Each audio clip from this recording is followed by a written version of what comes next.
Good morning.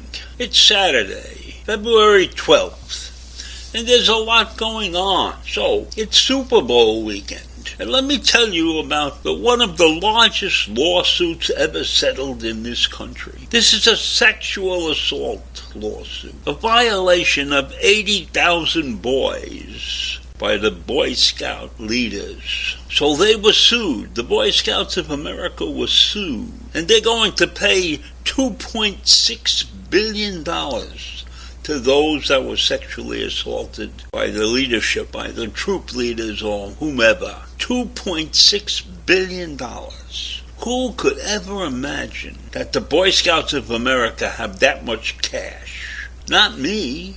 I don't see how they could have $2.6 billion. But then, if 80,000 men and boys were assaulted by them, this must be much larger organization than I ever imagined. In a way, in a terrible, terrible way. I mean, this is far larger than the Catholic Church's problems and other problems in society. But I'm glad they're caught, and I'm glad they're paying. And so that's one thing I think is worth hearing about this weekend. Now, this is the weekend that the Bengals are going to play the Los Angeles Rams in the Super Bowl. I don't think I would like to see the Bengals win. I don't think they've ever won a Super Bowl. And they haven't been there since, I think, 1989. So I think it would be nice for Cincinnati Bengals to win. Now, Cincinnati's not a really big town. I've been to Cincinnati a couple of times. It doesn't even have its own real airport. You fly into Kentucky and then you go over the bridge to Cincinnati. So I hope it'll be a good game, and I hope it'll be entertaining. And then we have this other situation that's going on. The truck driver blockade. It started in Canada.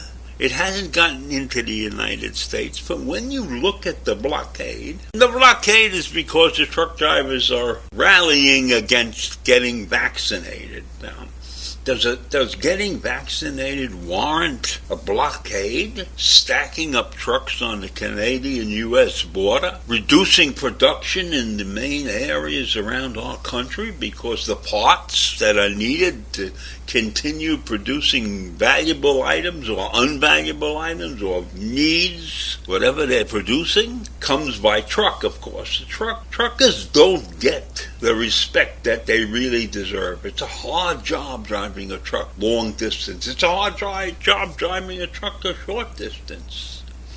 But this blockade is not good for the country.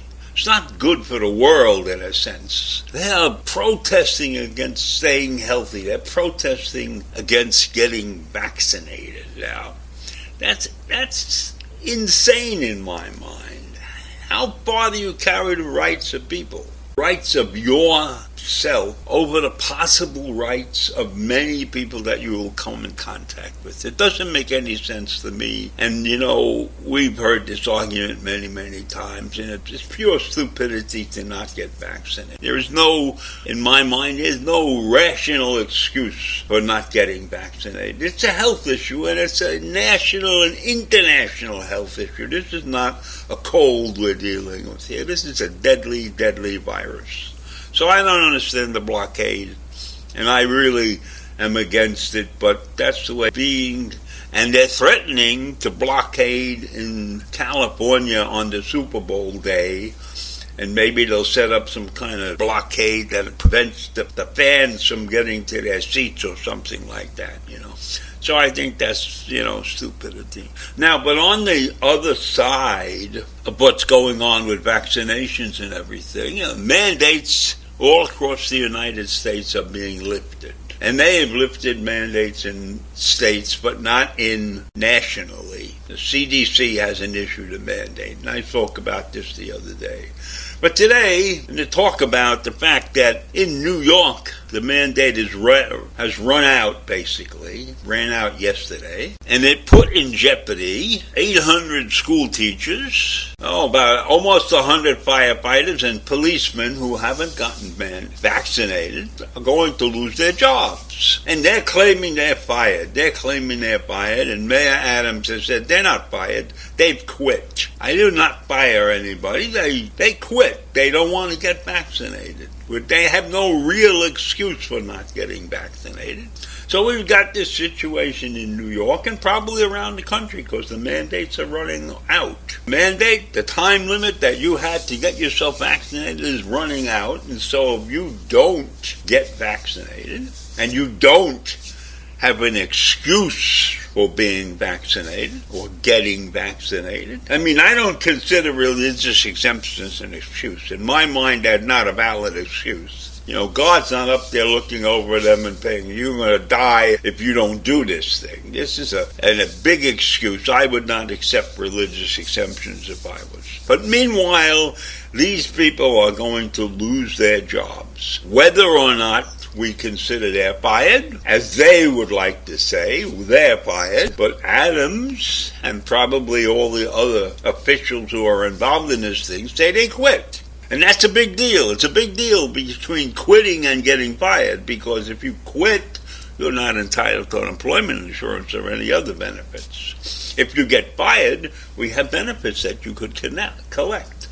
So it's a very tenuous situation with all of these people and the mandates running out. And as I said the other day, the CDC is not doing anything about the mandates right now because they look at the whole country, and there are pockets in this country where COVID-19 and Omicron are having a field day. So there's no excuse in my mind to not get vaccinated. And there's no excuse to not do your job because you won't get vaccinated.